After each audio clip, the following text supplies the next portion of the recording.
மிகவும் மதிக்கத்தக்க தலைமை ஆசிரியர் அவர்களே, ஆசிரியை, மாமனிதர்கள் மற்றும் என் அன்பு நண்பர்களே, இன்னைக்கு நான் பசுமையும் பாரம்பரியமும் என்ற தலைப்பில் பேசுறதுக்கு வாய்ப்பளித்ததுக்கு இதயங்கனிந்த நன்றியை தெரிவித்துக் கொள்கிறேன். பசுமை அப்படின்னா என்ன? பசுமை அப்படின்னா நம்ம இயற்கையை பாதுகாக்கும் நம்மளோட பங்களிப்பு. மரங்கள், பசுமை வளங்கள், ஆறுகள், கடல்கள், மழை மற்றும் பருவநிலைகள் இதெல்லாம் தான் இயற்கையோட அற்புதங்கள் ஆகும். ஆனா நம்ம இப்ப பாக்குறதே வளர்ச்சி அப்படின்ற பேர்ல இயற்கையை அழிக்கிறது தாங்க.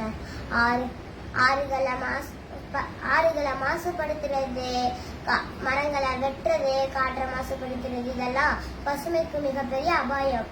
இன்னொரு பக்கமா பாரம்பரியம் அப்படின்னா என்ன?